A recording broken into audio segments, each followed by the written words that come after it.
हिंदी और अनुवाद विषयक व्याख्यान माला के अंतर्गत आपका स्वागत है, अभिवादन है। इस श्रृंखला के अंतर्गत हम चर्चा कर रहे हैं आज़ादी के 8 दशक, राजभाषा हिंदी और अनुवाद। हम जानते हैं कि किसी भी राष्ट्र के लिए स्वतंत्रता के 8 दशक एक बड़ी सुदीर्घ अवधि मानी जाती है और किसी भी स्वतंत्र राष्ट्र में उसके समस्त शासकीय प्रशासकीय कार्यों का निष्पादन उसकी अपनी भाषा में ही होता है। यही अपेक्षित भी है, क्योंकि भाषा संस्कृति की वाहिका होती है। भाषा यदि शिक्षा में, दीक्षा में, शिक्षण में, प्रशिक्षण में, ज्ञान विज्ञान में, तकनीक, उद्योग में, प्रौद्योगिकी में, मनोरंजन में, चिकित्सा में, इन तमाम क्षेत्रों में यदि स्वदेशी भाषा उसका अनुप्रयोग न हो रहा हो तो वह चिंता का विषय बनता है।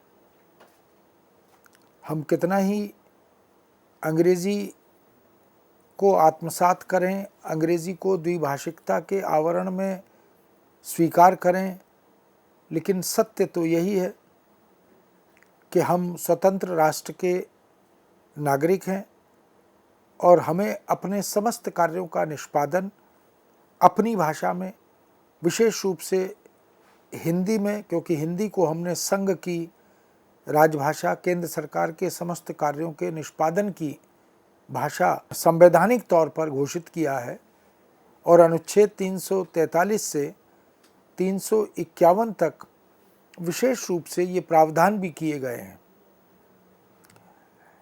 बहुत सी भाषाओं का अतीत, वर्तमान, इसको देखकर हम यह अनुमान लगाते हैं कि भाषा प्रयोक्ताओं से ही जीवित रहती है।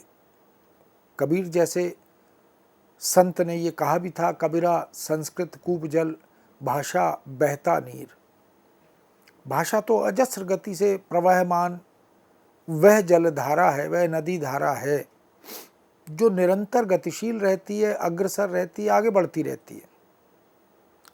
वह अपने साथ समय सापेक्ष, संदर्भ सापेक्ष शब्द संपदा को, अवधारणात्मक शब्दों को, मुहावरेदार लोकोक्तिदार प्रयोगों को, प्रयुक्तियों को वह अपने साथ लेती हुई आगे बढ़ती है और नवनिर्मिति भी करती चलती है। यदि पाश्चात्य देशों की, दूसरे देशों की भाषा का प्रभाव हो, क्षेत्रीय भाषाओं का प्रभाव हो,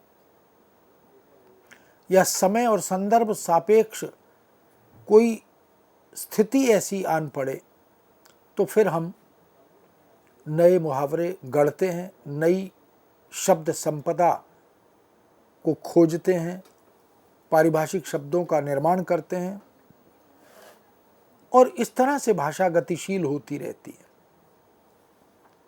किसी भाषा के प्रयोक्ता यदि कम हो जाए, किसी भाषा के प्रयोक्ता यदि उसको त्याग दें, उसकी उपेक्षा करने लगें, तो वह भाषा खतरे में पड़ जाती है, उसका अस्तित्व खतरे में पड़ जाता है। और इसके प्रमाण हमें हमारे ही देश की अनेक भाषाओं के संदर्भ में मिलते भी हैं। संस्कृत जैसी भाषा को, जिसने विश्व की अनेक भाषाओं को शब्द संपदा दी, अवधारणाएं दी, सृजन शक्ति दी, वही भाषा हमारे अपने देश में प्रयोग बाहुल्य न होने के कारण या प्रयोक्ता की उपेक्षा और उदासीनता के कारण वह भाषा एक कुएं की भाषा जैसी हो गई। उसका विस्तार, उसका आधुनिकीकरण, उसका वैश्विक ज्ञान, अद्यतन ज्ञान, अधुनातन ज्ञान से रिश्ता टूट गया, वो नहीं रहा। इस तरह हम आज फिर से चिंतित हैं, प्रयासरत हैं कि संस्कृत को भी हम दैनिक जीवनचर्या से जोड़ें, शासन प्रशासन से जोड़ें, शिक्षा दीक्षा से जोड़ें, अनुसंधान से जोड़ें, और जो तमाम तरह के हमारे अनुष्ठान हैं, कर्म हैं, उन सब की भाषा भी उसे बनाएं, रोजी रोटी उसमें पैदा करें, सृजनशीलता उसमें पैदा करें। ठीक वैसे ही हिंदी भाषा के संदर्भ में भी हमारी यह चिंता कि 8 दशक आज़ादी के बीत गए, 78 वर्ष से अधिक समय हो गया, और 49 में हमने जिस हिंदी को राजभाषा, संघ की भाषा घोषित किया था, अभी भी वह अंग्रेजी की बैसाखियों पर ही चल रही है। उसे अब तक अंग्रेजी से मुक्ति प्राप्त कर लेनी थी। जब हम राजभाषा हिंदी की चर्चा परिचर्चा करते हैं तो इसका अर्थ यह कदापि नहीं होता कि हम अंग्रेजी का विरोध कर रहे हैं, क्योंकि द्विभाषिकता के कारण, संविधान में किए गए प्रावधानों के कारण, जिस 1960-61 के बाद की हिंदी की चर्चा परिचर्चा हम कर रहे हैं, वह वस्तुतः अंग्रेजी से, अंग्रेजी की अवधारणात्मक शब्दावली से उपकृत है, क्योंकि हमने जो अवधारणात्मक शब्द हिंदी में गढ़े हैं, बनाए हैं, वो अंग्रेजी के शब्दों को सामने रखकर बनाए हैं। जो प्रयुक्तियां हमने हिंदी में बनाई हैं, वो प्रयुक्तियां शासन प्रशासन की, वित्त वाणिज्य की, बैंक बीमा की, ज्ञान विज्ञान की, वो सब हमने अंग्रेजी की जो प्रयुक्तियां हमें आज़ादी के समय प्राप्त हुई थीं, उनको दृष्टिगत करते हुए, उनको स्रोत सामग्री बनाते हुए तैयार की हैं। इसलिए राजभाषा हिंदी की आधारशिला या उसकी बैकबोन, रीढ़, वह अभी तक अंग्रेजी है। जबकि हमारा स्वप्न यह है कि हम शासन प्रशासन में, ज्ञान विज्ञान में, शिक्षा दीक्षा में मौलिक रूप से हिंदी में सोचें, हिंदी में काम करें।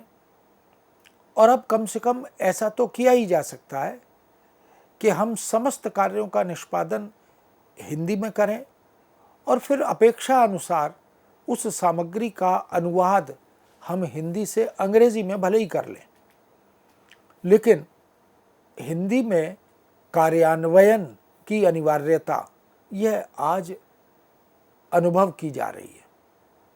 भाषा को हम प्रयोग अनुप्रयोग से जोड़कर देखते हैं।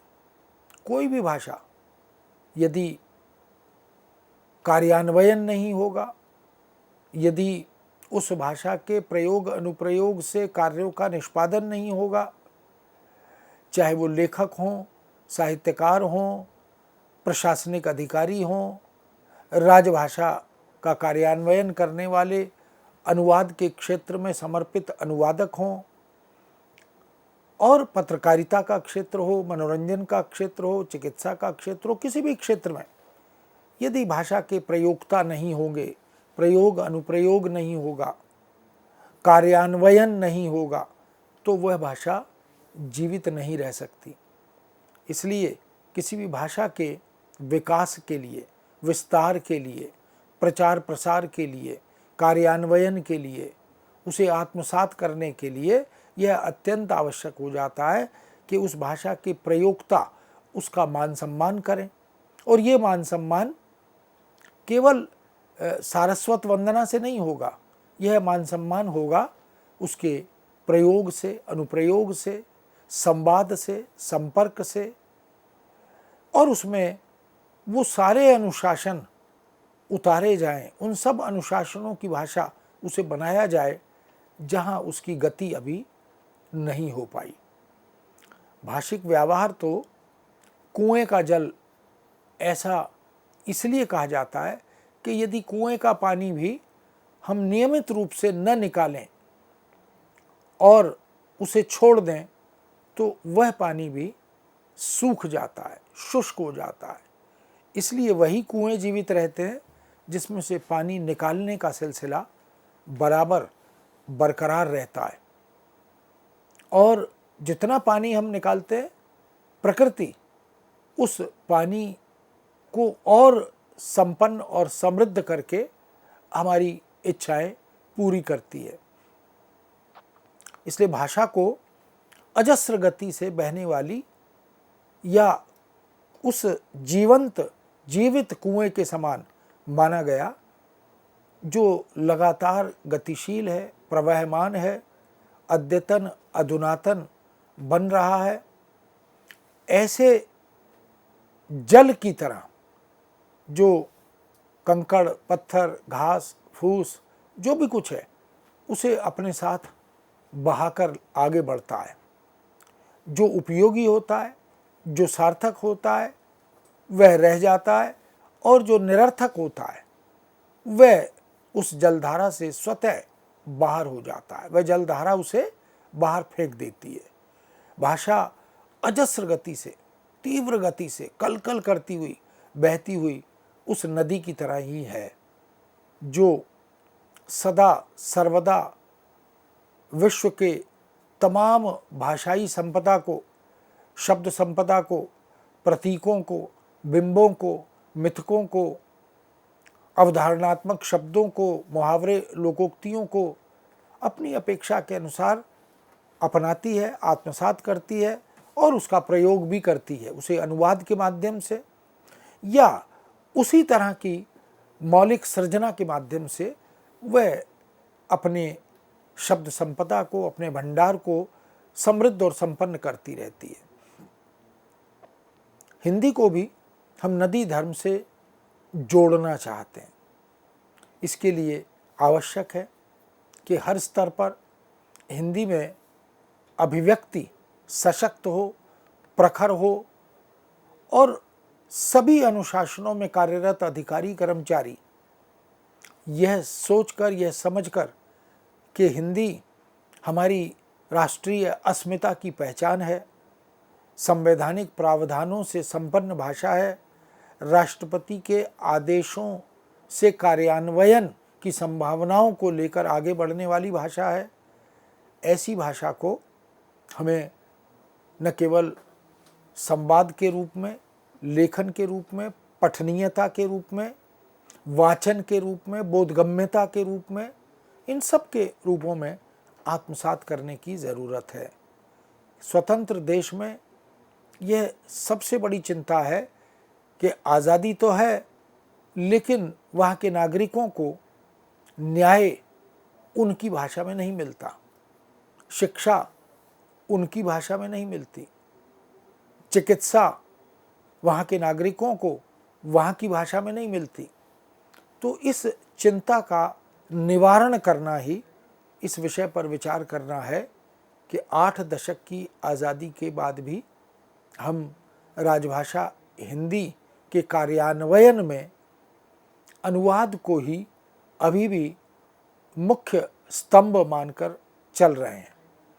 हिंदी में यदि ज्ञान और विज्ञान को वैश्विक स्तर पर जो अद्यतन अधुनातन शोध हैं, अनुसंधान हैं, उपलब्धियां हैं, लोकहित, जनहित, सर्वहित के जो निष्कर्ष हैं, उनको यदि हिंदी में हमें लाना है, विधि के क्षेत्र में हिंदी के कार्यान्वयन को हमें कारगर बनाना है, क्योंकि इस देश के नागरिकों को जो साक्षर भी हैं, निरक्षर भी हैं, जो स्कूल कॉलेज से कभी परिचित नहीं हुए हैं, जिनको हम अंगूठा छाप वाली श्रेणी में भी रखते हों, उनको भी यदि अदालत का आश्रय लेना हो, शरण लेनी हो, विधि के क्षेत्र में जाना हो, तो उन्हें यह न लगे कि उनका मंतव्य, उनका मुद्दा, उनकी चिंता उनकी भाषा में व्यक्त नहीं हो रही। इसलिए वकील हो या जज हो, चर्चा परिचर्चा हो, वह नागरिक की भाषा में होनी चाहिए। हिंदी पूरे देश में कश्मीर से कन्याकुमारी तक समझ आने वाली, बोधगम्यता की, कार्य साधक ज्ञान वाली भाषा बन चुकी है। इसलिए ज्ञान विज्ञान, विधि, तकनीक उद्योग, प्रौद्योगिकी, तमाम तरह की प्रतियोगिताएं, समीक्षाएं, नियुक्तियां, प्रयुक्तियां, इन सभी क्षेत्रों में जहां कहीं भी हिंदी के प्रयोग अनुप्रयोग की स्थिति हो, उसे प्रोत्साहित करना है, उसे आगे बढ़ाना है। यदि कहीं कोई अवरोध है, कोई बाधा है, उसे दूर करना है, भले ही उसमें अनुवाद की मदद लेनी पड़े या मौलिक रूप से प्रयोग अनुप्रयोग की ओर अग्रसर होना पड़े। आज यह भी आवश्यकता है कि स्वतंत्र लेखन को हिंदी में प्रोत्साहित किया जाए।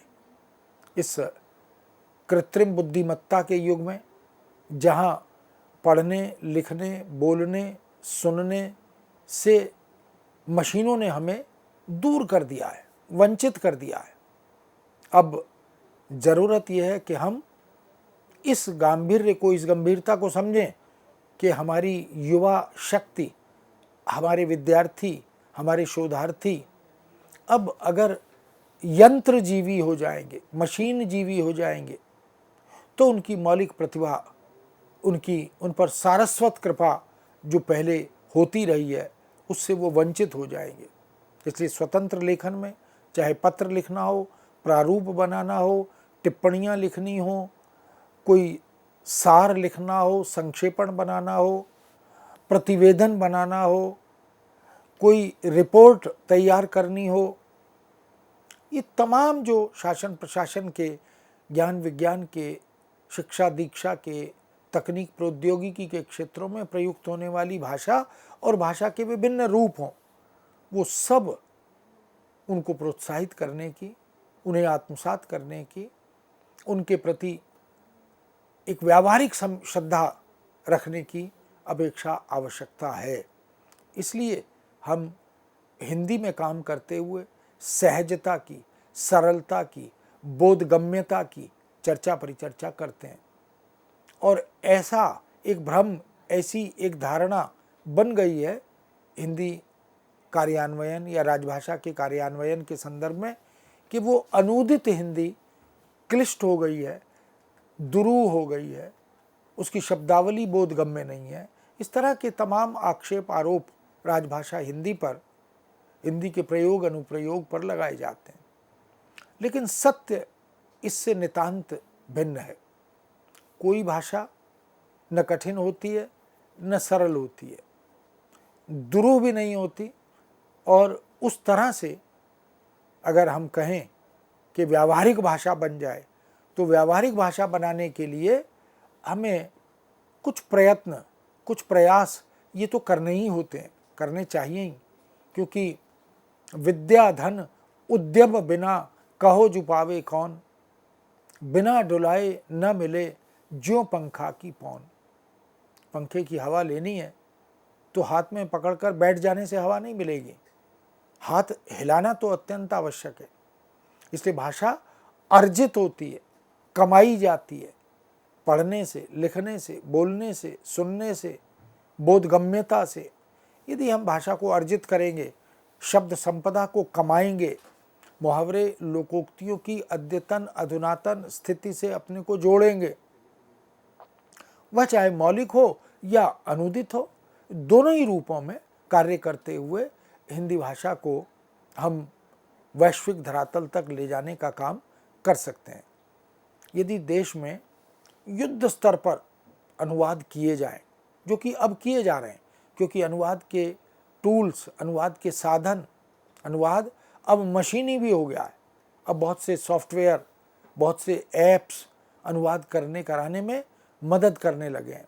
मशीनें भी अब अनुवाद के मर्म से अवगत होने लगी हैं।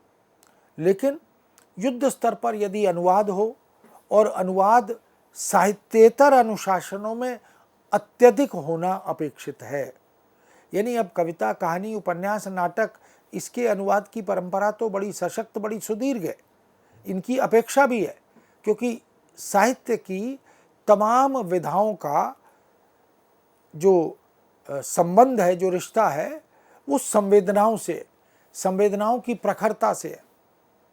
और संवेदनशील समाज ही सभ्य सुसंस्कृत समाज होता है। इसलिए संवेदनाओं की रक्षा संवेदनाओं का विकास, उनका आदान प्रदान यह आवश्यक है। किंतु साहित्येतर अनुशासनों के तमाम कार्य क्षेत्रों में भी अनुवाद और मौलिक सृजन की अपेक्षा आवश्यकता आज दिखाई दे रही है। देश के सामने अगर चहुमुखी और बहुमुखी प्रगति के अवसर सुनिश्चित करने हैं तो निश्चित रूप से हमें ज्ञान विज्ञान के क्षेत्र में, तकनीक प्रौद्योगिकी के क्षेत्र में, चिकित्सा के क्षेत्र में, मनोरंजन के क्षेत्र में, खेल की दुनिया में, वित्त वाणिज्य की दुनिया में, बैंक बीमा की दुनिया में, इन सब में हमें चाहे अनुवाद से या मौलिक सृजन से, मौलिक लेखन से हिंदी को आगे बढ़ाना है। आज देश को आवश्यकता है तो कम से कम 2-3 राष्ट्रीय अंतर्राष्ट्रीय अनुवाद विश्वविद्यालयों की। ये बहुत बड़ा देश है, मल्टीलिंगुअल यानी बहुभाषा भाषी देश है। राज्यों का जो वर्गीकरण है वह भी भाषा आधारित है। जब हम भाषा की अकादमी, साहित्य की अकादमी और अलग अलग राज्यों में अलग अलग तरह की पुस्तक प्रकाशन की, साहित्य की तमाम तरह की संस्थाओं का गठन करते हैं तो क्यों ना हम विचार करें कि राष्ट्रीय अंतर्राष्ट्रीय स्तर पर जिस तरह हिंदी के विश्वविद्यालय बनाए गए हैं, ऐसे ही अनुवाद विश्वविद्यालय, अनुवाद की यूनिवर्सिटी, यूनिवर्सिटी ऑफ ट्रांसलेशन, यह भी देश के 2-3 राज्यों में कम से कम बननी चाहिए। इससे निश्चित रूप से साहित्य का परिरक्षण होगा, भाषा के पुराने नए रूपों का संगम होगा, उनको डिजिटलाइज भी किया जा सकता है। और उन विश्वविद्यालयों में यदि हमें समेकित संस्कृति को जीवित रखना है, सामाजिक सांस्कृतिक मूल्यों के परस्पर विनिमय और आदान प्रदान से जुड़ना है और भाषा में जो अंतरात्मा है उसकी एकता स्थापित करनी है, तो यह अत्यंत आवश्यक है कि हम अनुवाद की यूनिवर्सिटियाँ, अनुवाद के विश्वविद्यालय 2-3-4 अपने देश में प्रारंभ करें। ये विश्वविद्यालय अनुवाद शिक्षण प्रशिक्षण तो करें ही, अनुवादक तैयार करें, अनुवाद करने की कला, अनुवाद करने की तकनीक, अनुवाद करने का अभ्यास यह तो कराएं ही, अंग्रेज़ी हिंदी, हिंदी अंग्रेज़ी, लेकिन इसके अतिरिक्त वह भारतीय भाषाओं में भी परस्पर अनुवाद की इस संस्कृति को विकसित करें। हिंदी से मराठी, हिंदी से तमिल, हिंदी से गुजराती, हिंदी से पंजाबी और इसी तरह इन सब भाषाओं से हिंदी में अनुवाद हों, इनका प्रचार प्रसार हो, इस कार्य को बल मिले और भाषा भाषी प्रयोक्ताओं का, साहित्यकारों का मनोबल इसी से बढ़ेगा कि उनकी रचनाएं परिरक्षित हो रही हैं, कालजयी हो रही हैं। आवश्यक और प्रासंगिक ग्रंथों और सामग्री का अनुवाद, बहुत से दुर्लभ ग्रंथ हमारे देश के, हमारी भारतीय भाषाओं में जो लिखे गए, जो संग्रहित किए गए, वो ग्रंथ, वो सामग्री आज इस तरफ देख रहे हैं कि उनका अनुवाद हो, उन्हें दूसरी भाषाओं के पाठक, प्रयोक्ता वह भी पढ़ें, उससे लाभान्वित हों। हर राज्य में कम से कम एक अनुवाद अकादमी तो खोली ही जा सकती है।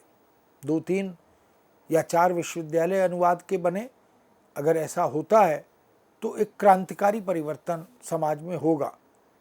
और अभी हम प्रारंभिक तौर पर हर राज्य में भाषा की अकादमी, साहित्य की अकादमी, ऐसी अकादमी, संस्कृति की अकादमी, कलाओं की अकादमी, इनकी तरह ही अनुवाद की अकादमियाँ भी हम हर एक राज्य में स्थापित करें। उससे उस राज्य की समस्त भाषाओं, एक या एकाधिक जो भी भाषाएं वहाँ प्रयोग में आती हैं, उनमें लिखित साहित्य वह परिरक्षित होगा, उसका अनुवाद करेंगे तो विस्तार होगा, दूसरी भाषा के लोग उस साहित्य से लाभान्वित और उपकृत होंगे। ये एक बड़ी अपेक्षा देश की है। यदि संभव हो तो विद्यालयी शिक्षा में भी अंग्रेज़ी हिंदी, हिंदी अंग्रेज़ी अनुवाद, और इसी तरह अगर हम देश की भाषाओं में भी संस्कृत से मराठी में, मराठी से संस्कृत में, गुजराती से संस्कृत में और संस्कृत से गुजराती में, ऐसे ही तमिल, तेलुगु, उड़िया, इन सब में परस्पर हम अनुवाद की शुरुआत करें, शुभारंभ करें, श्री गणेश करें। इससे निश्चित रूप से हमारी जो सांस्कृतिक एकता है वो और मजबूत होगी। आज यह भी ज़रूरत है कि अनुवाद का व्यावहारिक शिक्षण प्रशिक्षण विद्यार्थियों को, कर्मियों को, अधिकारियों को दिया जाए। उनकी कार्यशालाएं आयोजित हों, उन्हें अनुवाद की चुनौतियां इनसे अवगत कराया जाए, उन्हें अनुवाद करने की सीमाएं, शक्तियां क्या हैं, इनसे अवगत कराया जाए। और इस दिशा में व्यक्तिगत या संस्थागत रूप से बहुत सारे प्रशंसनीय कार्य हुए भी हैं। इन 8 दशकों में ऐसा नहीं है कि हमने भाषा के प्रचार प्रसार, प्रयोग अनुप्रयोग के लिए कार्य नहीं किए। कार्य तो हुए हैं, लेकिन अभी स्थिति संतोषजनक नहीं है। जितने कार्य, जिस तरह के कार्य होने चाहिए थे, वो नहीं हो पाए। आज ज़रूरत है कि हम सब मिलकर, चाहे एक व्यक्ति इस दिशा में कार्य करे या संस्था के सहयोग से कार्य करें, ऐसे कुछ और प्रशंसनीय कार्य किए जाने की ज़रूरत है। इसलिए हिंदी अनुप्रयोग का यह स्वप्न अभी अधूरा है और इसे पूरा करने के लिए सभी भारतवासियों से, अलग अलग भाषाओं के प्रयोक्ताओं से, हिंदी के विद्वानों से, हिंदी में आधिकारिक ज्ञान रखने वाले शिक्षकों, शोधार्थियों और पत्रकारों आदि से, प्रयोक्ताओं आदि से, विज्ञान के क्षेत्र में, तकनीक प्रौद्योगिकी के क्षेत्र में कार्यरत ऐसे हिंदी के प्रयोक्ताओं से ये आशा अपेक्षा की जाती है कि वो इस दिशा में अवदान करें, योगदान करें, और इससे निश्चित ही हिंदी का विकास होगा और हिंदी संयुक्त राष्ट्र संघ में, यानी विश्व के मंच पर हमारा प्रतिनिधित्व करने के लिए उपस्थित होगी। मित्रों, इस विषय को यहाँ विराम देते हैं। पुनः आपके समक्ष उपस्थित होंगे। आज्ञा दीजिए।